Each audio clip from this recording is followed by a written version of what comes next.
Hi friends, ring round classes channel में आपका स्वागत है। तो कैसे हैं? चलिए आज का चैप्टर स्टार्ट करते हैं। चैप्टर 10 क्या नाम है? मछली। चैप्टर 10 का नाम है मछली। स्टार्ट करते हैं। पहला प्रश्न है, मछली को छूते हुए संतु क्यों हिचा था? संतु मछलियों को छूते हुए हिचक रहा था क्योंकि उसे डर था कि मछलियाँ काट लेगी। अगला प्रश्न है, मछलियाँ लिए घर आने के बाद बच्चों ने क्या किया?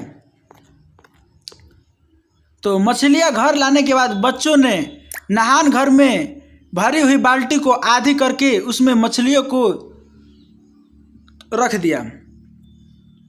अगला प्रश्न है, मछलियों को लेकर बच्चों की क्या अभिलाषाएं थी? मछलियों के लेकर बच्चों के मन में अभिलाषा थी कि एक मछली पिताजी से मांगकर उसे कुएं में डालकर बहुत बड़ी करेंगे। अगला प्रश्न है, झोले में मछलियां लेकर बच्चे दौड़ते हुए पतली गली में क्यों घुस गए? झोले में मछलियां लेकर बच्चे दौड़ते हुए पतली गली में घुस गए क्योंकि इस गली में घर नज़दीक पड़ता था, दूसरे रास्तों में भीड़ भी थी, इसलिए शॉर्टकट रास्ता अपनाया और उस रास्ते में भीड़ भी नहीं होती थी।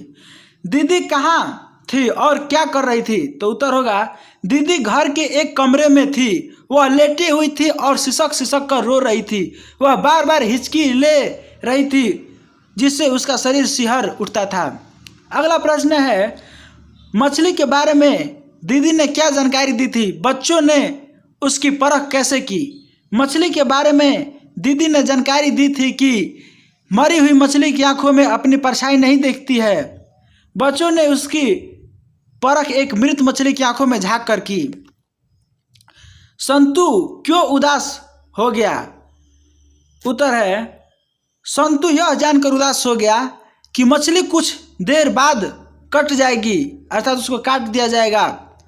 वह मछली को जीवित पालना चाहता था। मछली को बिछड़ते हुए जानकर वह दुखी हो गया। अगला प्रश्न है, अरे अरे कहते हुए भंगू किसके पीछे भागा और क्यों? अरे अरे कहते हुए भंगू संतु के पीछे भागा क्योंकि संतु एक मछली को लेकर भाग रहा था। भंगू के डर था कि संतु मछलियों को कुआं में डाल देगा, जिसके चलते उसे डांट पड़ेगी। संतु से मछली लेने के लिए वह उसके पीछे भागा। अगला प्रश्न है, घर में मछली कौन खाता था और वह कैसे बनाई जाती थी? तो घर में मछली केवल पिताजी खाते थे। मछली को उस घर का नौकर काटता था। उसे काटने के लिए अलग से पट्टा था। मछली को काटने के लिए एक लकड़ी का तख्ता होता है, उसी के ऊपर मछली को काटा जाता है। ठीक ना फ्रेंड्स? आप लोग देखे भी होंगे, अगर कोई मछली कटवाने गया होगा मछली मंडी, तो पहले मछली को पत्थर पर रखकर पटक कर मार दिया जाता था। फिर राख में मलने के बाद पट्टा पर रखकर चाकू से काटा जाता था।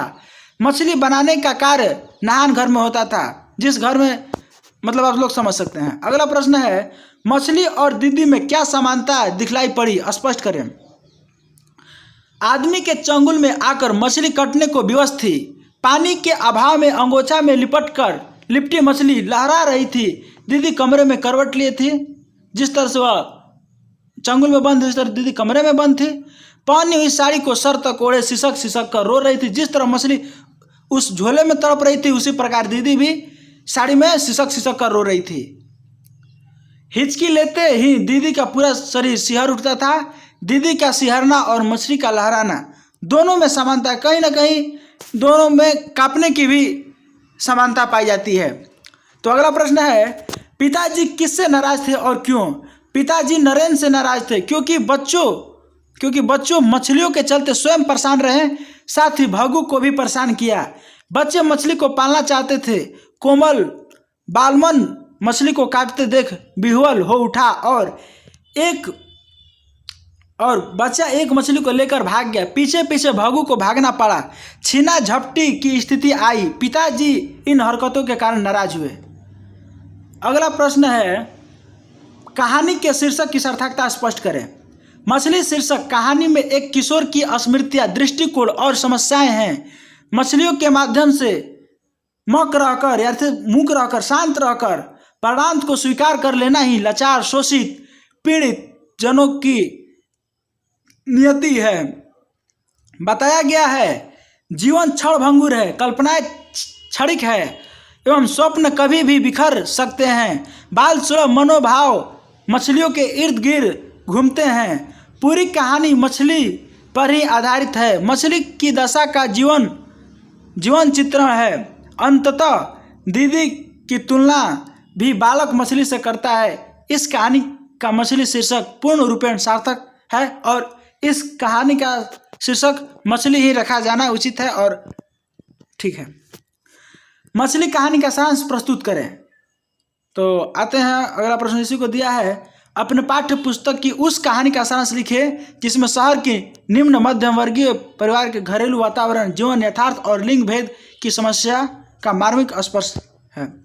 तो उत्तर जानने की कोशिश करते हैं। बूंदा बूंदी शुरू होते ही दोनों भाई दौड़ते हुए गली में घुस गए, इसलिए कि मछलियां पानी बिना झोले में ही मर न जाए। भाइयों की इच्छा थी कि एक मछली को पिताजी से मांगकर कुएं में डालकर उसे बड़ा करेंगे। संतू ठंड से कांपने लगा क्योंकि वहां पर बारिश हो रही थी। दोनों ने नहान घर में घुस अपनी कमीजें निचोड़ी क्योंकि वो लोग वर्षा से भीग गए थे। संतू मछली छूने से डर रहा था क्योंकि वो छोटा अभी बच्चा था, उसको डर था कि कहीं उसको मछली काट न ले। नरेन मछली की आंखों में अपनी छाया देखना चाहता था क्योंकि दीदी ने कहा था कि मरी हुई मछली की आंखों में अपनी परछाई नहीं दिखती है, इसलिए वो एक प्रकार का एक्सपेरिमेंट बोल सकते हैं कि वो एक्सपेरिमेंट ही कर रहा था। संतू से न बना तो नरेन ने खुद देखा, किंतु पता नहीं चला छोटे बच्चों को कि अपनी परछाई थी या मछली की आंखों का वैसा रंग ही ब्लैक कलर का दिख रहा है, क्योंकि मछली का वैसे भी आंख बहुत छोटा होता है। और मान लीजिए और नहान घर में गया तो थोड़ा अंधेरा होगा, इसलिए बच्चों को समझ नहीं आ रहा था कि उसकी आंखों में परछाई दिख रही है या नहीं। संतू से न बना तो नरेन ने खुद देखा, हमने इसको बताया पहले ही। पता चला कि दीदी सो रही है, माँ उधर मसाला पीस रही थी क्योंकि मछली बनाना था। भाइयों का मन छोटा हो गया और आज ही बनेगी। अब बच्चों सोच रहे थे कि मछली से 2-3 दिन पहले खेलेंगे, अगर पिताजी आएंगे तो एक मांग करके उसको कुएं में डालकर बड़ा करेंगे, लेकिन अब तो मसाला पीस रहा है, अर्थात आज ही मछली कट जाएगी। इतने में भगू आया और मछलियाँ ले गया। भगू उस घर का नौकर था जो मछली काटने के लिए अलग से रखा गया था। मछली पालने का उत्साह ठंडा पड़ गया, अर्थात फीका पड़ गया। दोनों कमरे में गए। दीदी लेटी हुई थी, गीले कपड़े में देख नाराज हुई। संतू को अच्छे अच्छे कपड़े पहनाए, नरेन को भी धूल कपड़ पहनने को कहा। दीदी ने ही संत के बाल पोछे झाड़े। भगू मछलियाँ काटने में लगा कि संतू ने एक मछली लेकर भागा। उसके पीछे पीछे भगू दौड़ा। नरेन कमरे में गया। दीदी सिसक सिसक कर रो रही थी, शरीर सिहर रहा था। उधर भगू संतू से मछली छीनने में लगा था, क्योंकि अगर वो मछली को कुएं में अगर डाल देता है तो भगू को उसके मालिक बहुत डांटेंगे। और इधर घर में पिताजी जोर जोर से चिल्ला रहे थे। दीदी सिसक रही थी, शायद पिताजी ने दीदी को मारा भी था। पिताजी नरेन को घर में आने से रोकने को भगू को कह रहे थे। संतू सहमा खड़ा था। दीदी के संवरे बाल बिखर गए थे। नरेन नहान घर में गया, बाल्टी उलट दी। उसे लगा कि पूरे घर में मछली की गंध आ रही है। अगला प्रश्न है, दीदी का चरित्र चित्रण करें। प्रस्तुत कहानी में मध्यम वर्गीय परिवार के यथार्थ झलक है। दीदी घर के चार दीवारी के बीच कठपुतली बनकर रहने वाली एक बाला है। लिंग भेद परिवार में निहित है। पिता की ओर से स्वतंत्रता नहीं है कि जिसके चलते घर में हार रहकर समय व्यतीत करती है। वह ममता की मूर्ति है। अपने भाइयों के प्रति अटूट श्रद्धा रखती है। उन्हें प्रत्येक जीवन में अपनी परछाई देखने की शिक्षा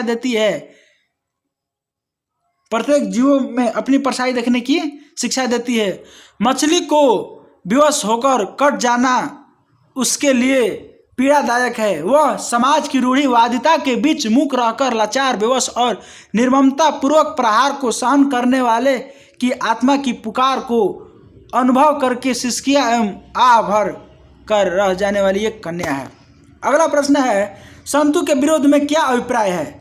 संतू मानवीय गुणों को उजागर करता है। मानव में सेवा, सामर्थ्य, ममता जैसे गुण विद्यमान होते हैं, परंतु आज मानव अपने आदर्श को भूलकर इन गुणों को त्याग कर स्वार्थ में अंधा होकर विवश और लाचार की मदद में नहीं बल्कि शोषण में लिप्त है। मूक मछलियों के निर्ममता पूर्वक काटते देख संतु उसकी रक्षा को आतुर हो उठता है और उसे बचाने हेतु झपट कर एक मछली भांगू के सामने से लेकर भाग जाता है। इस विरोध का मतलब है कि आज निस्वार्थ भाव से बेवश लाचार शोषित पीड़ित जनों की रक्षा उत्थान एवं कल्याण के लिए अग्रसर होना परम आवश्यक है।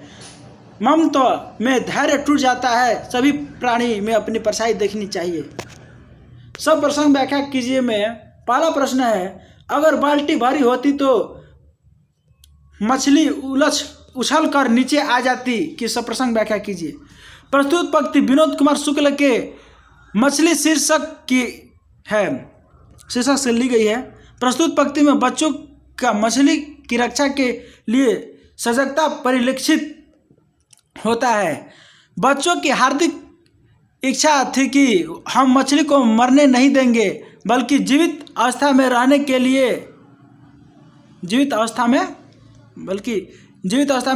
लिए कुआं में डाल देंगे। मतलब मछली को जीवित रहने के लिए उसको कुआं में डाल देंगे। इसके लिए पिताजी से एक मछली मांगने का इंतजार कर रहे थे। जब तक पिताजी नहीं आ जाते तब तक कुआं में डालना नहीं था, क्योंकि पिताजी उन्हें मारते भी शायद, इसलिए उसे बाल्टी में रखना अनिवार्य था। उन्हें डर था कि बाल्टी भारी होगी तो मछलियाँ बाहर ज़मीन पर कूद जाएगी।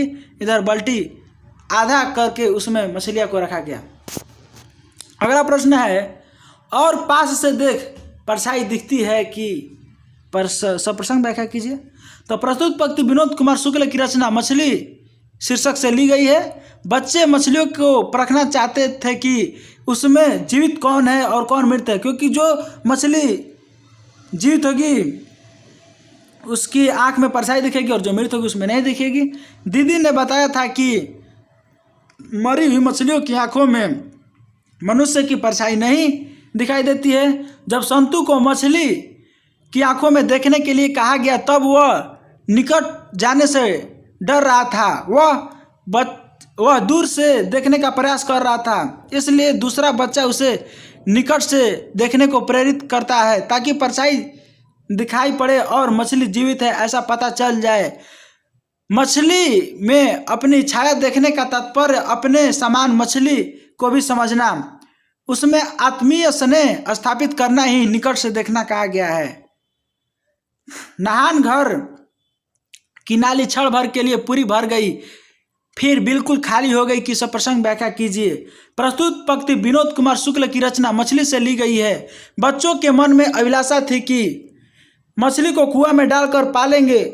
उसको लेकर कल्पना किया, उसे बचाने का प्रयास किया, लेकिन सब कुछ देर के लिए चला। अंततः मछलियाँ काट दी गई, उनकी इच्छाएं अधूरी रह गई। बच्चा नहान घर में जाकर मछली को याद करता है, पानी को बाल्टी से नाली में गिराता है, जो क्षण भर के लिए नाली को भर देता है, लेकिन फिर नाली खाली हो जाती है। इसी प्रकार उसकी मनोकामनाओं की पुंज मन को सुखद अवस्था में पहुंचाता है, लेकिन कुछ देर पश्चात परिस्थितियां विपरीत हो जाती है और स्वप्न बिखर जाते हैं। तत्पश्चात पश्चाताप के अलावा कुछ भी शेष नहीं रह जाता है। तो चलिए फ्रेंड्स, इस चैप्टर में सिर्फ इतने ही क्वेश्चन थे जो मैंने आपको करा दिए। तो मिलते हैं अगले वीडियो में। अगर आपको हमारा यह वीडियो अच्छा लगा तो आप हमारे चैनल को सब्सक्राइब करें, लाइक करें, और ऐसे ही वीडियो देखने के लिए आप हमारे चैनल पर